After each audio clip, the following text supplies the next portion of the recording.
देखो अब एक छोटा सा सिंपल क्वेश्चन डिस्कस करते हैं। एक्चुअली एसी वर्मा का ही क्वेश्चन है, वर्क एनर्जी पावर के ऊपर का, वर्क एनर्जी पावर। ठीक है, अब जितने भी इंपॉर्टेंट क्वेश्चंस होते हैं उसको हम डिस्कस करने की कोशिश करेंगे। अभी क्वेश्चन बहुत सिंपल है, लेकिन उसका मैकेनिज्म कैसे टैली करना है उसके लिए ये क्वेश्चन दे रहा हूँ मैं। देखो क्वेश्चन का जो डायग्रामेटिकल लेवल है कुछ इस तरह से डिजाइन किया हुआ है। ठीक है, और ये वाला हमारा ग्राउंड सरफेस है, ये वाला ग्राउंड सरफेस है, और ये वाला जो प्लेन है ये कुछ हाइट तक है, जिसकी हाइट 1 मीटर दी है आपको। ठीक है, और ये वाला जो प्लेन है, ये वाला पोर्शन जो है, ठीक है, ये वाला 0.8 मीटर दिया आपको। इसको बोला गया है ए पॉइंट। ये वाला जो लोकेशन है ए पॉइंट है, और ये वाला जो पॉइंट है ये बी पॉइंट है। ठीक है, कुछ इस तरह से। ठीक है, और 2 मिनट, ये कुछ इस तरह से दिया हुआ है आपको। ठीक है, और ये वाला बी पॉइंट कुछ इस तरह से डिजाइन किया हुआ है। राइट,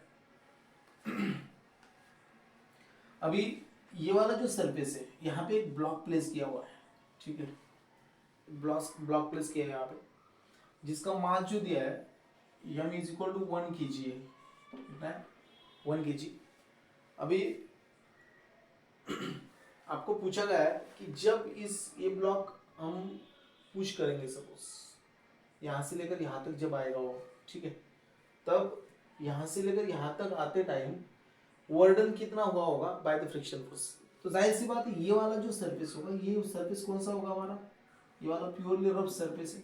ठीक है, लेकिन रफ सरफेस है लेकिन म्यू दिया नहीं है। ठीक है ना, रफ सरफेस तो है ही, लेकिन म्यू नहीं दिया आपको। तो अभी इसको वर्डन बाय द फ्रिक्शनल फोर्स कैसे निकाला है। ठीक है, क्योंकि बहुत सारे बच्चे यहाँ पे कंफ्यूज हो जाते हैं कि भाई यहाँ पे म्यू नहीं दिया है, तो work done due to the frictional force कैसे निकाले फिर, क्योंकि वर्डन का तो रिलेशन हमारे पास होता है, work done is equal to the frictional force into displacement into cos of theta. ये कुछ इस तरह से हम लेते हैं इसको। तो फ्रिक्शनल फोर्स जो लेते हैं हम, वो frictional force mu into N लेते हैं into displacement X into cos of theta. तो यहाँ पे एक्स ही नहीं दिया है, एक्स तो हम निकाल लेंगे, ठीक है, इससे लेकर बी तक, लेकिन म्यू तो नहीं है ना, तो कैसे निकाल पाएंगे। तो बहुत सारे बच्चे मान के चलते कि भाई ये जो क्वेश्चन है थोड़ा गलत है, या तो इस क्वेश्चन में कुछ डाटा इनसफिशिएंट है, तो छोड़ देते हो। ठीक है, लेकिन ये क्वेश्चन गलत नहीं है, करेक्ट है। ठीक है, करेक्ट कैसे है, किस तरह से डिजाइन किया हुआ है, या तो इसके साथ डील कैसे करना है, इसके लिए क्वेश्चन दिया मैंने। क्वेश्चन सॉल्व किया था, 2 स्टेप में आंसर आ जाता है इसका। ठीक है, लेकिन हमें पढ़ना क्या है, हमें पढ़ना है इसका मैकेनिज्म कैसे, अगर कुछ इस तरह से अगर कंटेंट आया जो कि हमें लग रहा है कि डाटा इनसफिशिएंट है, या तो इसको हम डील नहीं कर सकते। ठीक है, ये सारी चीज़ें अगर हमारे पास आ रही है कि नहीं भाई इसको डील करना इम्पॉसिबल, तो हम क्या करेंगे। अगर मैं मान के चलता हूँ कि भाई ये वाला ए पोजीशन पे कुछ हाइट पर 1 मीटर, और ये वाला 0.8 मीटर जो दिया हुआ है हमें, और बॉडी ऐसे इस कुछ तरह से इधर से आ रही है। ठीक है, तो या तो हम लेके आ रहे हैं, वर्डन हो रहा है, कुछ तो भी वर्डन हो रहा है, राइट है।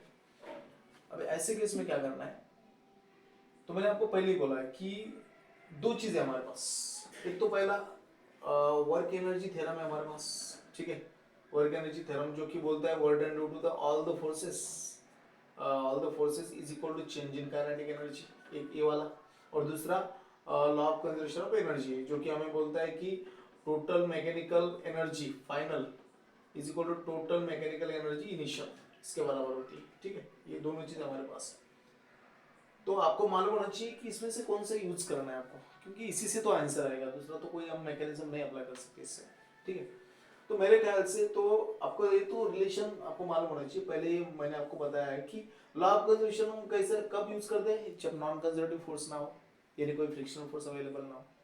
या तो हम कब यूज करते हैं इसको, हम यूज करते हैं जब कोई एक्सटर्नल फोर्स ना हो, या दोनों ना हो। ठीक है, यानी कोई एक्सटर्नल फैक्टर ही ना हो भाई। ठीक है, तो law of conservation of energy हम अप्लाई कर सकते हैं। लेकिन अगर फ्रिक्शनल फोर्स है, या तो कोई कंजर्वेटिव नॉन कंजर्वेटिव फोर्स है, ठीक है, विस्कस फोर्स है सपोज, या तो एयर रेजिस्टेंस की वजह से कोई भी फ्रिक्शन प्रोड्यूस हो रहा है, ठीक है, ऐसा कुछ तो भी है, तो वहां पे आपको वर्क एनर्जी थ्योरम ही अप्लाई करना पड़ेगा। राइट, ये चीज दिमाग में छाप लो।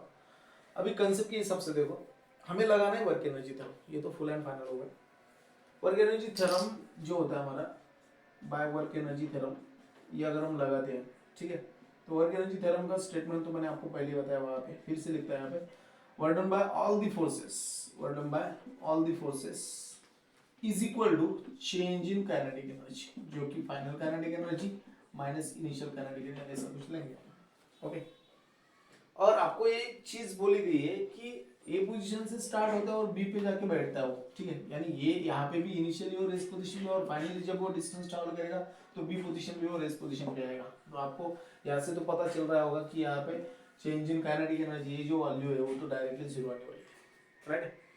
तो ऐसी केस में देखो हम क्या करेंगे, work done to all force. अभी फोर्स कौन से लग रहा है, एक तो हम यहाँ से लेकर वो उठाकर वहां तक लेके जा रहे हैं, यानी work done due to the gravitational force तो हो रहा है इसका, यानी एक तो लेंगे work done due to the gravitational force, और दूसरा कौन सा, अभी ये रफ सरफेस है तो डायरेक्ट सी बात से work done due to the frictional force भी हो रहा है, और इज इक्वल हम लेंगे जीरो। क्लियर है। अभी कंसेप्ट के हिसाब से work done due to the frictional force हमें अब निकालना है सपोज यहाँ पे।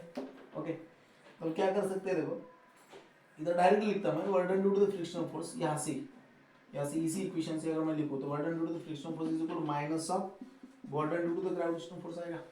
क्लियर, ये वाली क्वांटिटी। लेकिन ग्रेविटेशनल फोर्स तो मैंने आपको पहले ही बोला है कि भाई gravitational force is a purely conservative force, तो जाहिर सी बात है किसके ऊपर डिपेंड होगा, ये डिपेंड होगा इनिशियल और फाइनल पोजीशन के ऊपर, राइट ना, इनिशियल और फाइनल पोजीशन के ऊपर डिपेंड होगा। तो इनिशियल पोजीशन ये हमारी, फाइनल पोजीशन ये, तो वर्क डन आप आसानी से निकाल सकते हो, एक तरीका हो गया, ठीक है। यानी अल्टीमेटली आप क्या कर लो, एक ये वाली क्वांटिटी और दूसरी ये वाली क्वांटिटी, ये किसके बराबर होगी, ये इसके बराबर होगी, राइट ना। यानी यहाँ से लेकर मैं यहाँ तक ला रहा हूँ उसको, ठीक है। ये वाली इनिशियल पोजीशन होगी, ये वाली इनिशियल पोजीशन और ये वाली फाइनल पोजीशन जो इसके पैरेलल होगी, जो कि ये कितनी दी आपको 0.8 मीटर दी है, राइट है। और ये पूरी की पूरी कितनी है, 1 मीटर है। तो जाहिर सी बात है आप क्या लगाओगे, ये इनिशियल पोजीशन और ये वाली फाइनल पोजीशन, राइट है। तो आप directly work done due to the gravitational force लगा पाओगे। Work done due to the frictional force is equal to क्या आएगा, माइनस ऑफ mg इंटू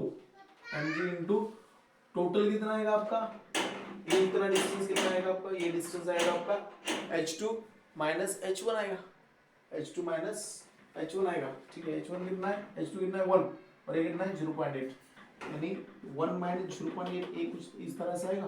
तो W work done due to the frictional force is equal to minus, ये हम था हमारे पास से 1 इंटू 10 इंटू 1 माइनस 0.8, यानी ये लगभग सॉरी 0.8 ऐसे लिख लेता मैं। अब इसको कैलकुलेशन करना है सिंपली, तो कितना आएगा 1 माइनस 0.2 और ये माइनस, यानी माइनस 2 जूल मिल गया आंसर। तो इस तरह से आप इसको सॉल्व कर सकते हैं, ठीक है। ओके, तो ऐसा सिंपल लेवल का क्वेश्चन था, सॉल्व करने में आसानी हुई होगी आपको, ठीक है। ओके, रुकते हैं यहाँ पे हम।